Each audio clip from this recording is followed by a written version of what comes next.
then ofiling okubyemu ebintu bibala tufiling. Hurry up. Number 6, 7, 8, 9, 10. Nyanze kansala Sebunya John Lona Salongo sabakunzi wa timu ya Kyaggwe ate era nze nga nze gwe bwakazaako owa Kasasiro olw'okuba nga nnwanye nnyo okulaba nti Kasasiro tumugoba mu kibuga Mukono. Nesimbyewo mu luka guno ogwa Ntaawo Ward ku Mukono Municipality Council. Nzize independent na yadde nga ndi wa Nuupu omujjuvu olw'ensonga nti saali mu mativu yadde akatono engeri kaadi ye yagabwamu. Nze okusooka byonna nesimbawo na vettingibwa nga kansala owa municipality, naye ate ne wabeerawo omulala eya vettingibwa okubeera kansala wa Central Division. Kaadi yagenda okukomawo nga oli kansala wa Central Division gwe bawadde ate yange ya municipality. Nakola petition, bwe nakola petition ne bansuubiza nti bagenda kubikolako. Waayitawo ennaku 2 ate bagenda okujja byagenda okukomawo nga baŋŋamba bankubira essimu nti Sebunya kituufu ekaadi yiyo era tukebedde mu system buli kimu kikyo, naye olina okubaako kyokola.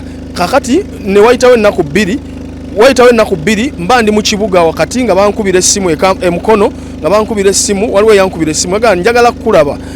Bwe twasinkana nga ngamba nti simanyi olina okukwatako mu nsawo kaadi yiyo naye olina okukwatako mu nsawo.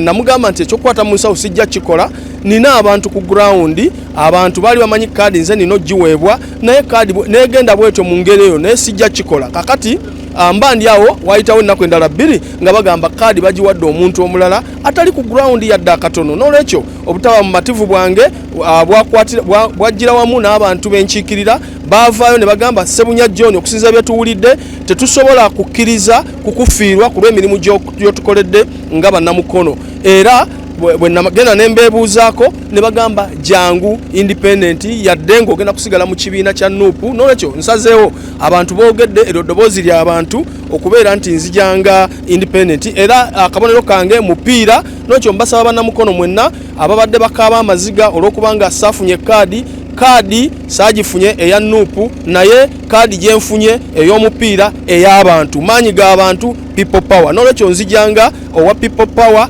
era ali ku mupiira era omuntu w'abantu. President waffe Kyagulanyi yatutegeeza nti si mu mativu nti temujja mu abatali bamativu temujjira ku kaadi, temujja independent, naye yali ategeeza abo be baawangula neffe abamanyi nti twawangula akalulu era manyi nga ye muntu mulwanyizi wa ddembe era ayagala obwenkanya era tukyasaba obwenkanya eri abantu baffe abaasibwa. N'olwekyo ndowooza nti ng'omuntu ayagala obwenkanya ffe yali tatutaddeemu ngalo ffe abatali bamativu tukkirizibwa okujja kubanga n'akaliisa weekali akaba independent bwe tunaamala okutwala okufuna akalulu ng'era bwe tugenda okukawangula tugenda kukomawo mu kibiina kyaffe era mutuwanirize bulungi nnyo. Twetegekedde okukolera ekibiina kyaffe kya Nuupu ate era okuweereza abantu bonna kubanga nze ndi kansala agenda okuweereza era abadde aweereza emirimu gyabwe mubadde mugiraba ab'ebibiina byonna aba NRM aba DP aba NUP bonna aba FDC bonna mbadde mbaweereza ng'omuweereza omulungi. Ndi servant leader.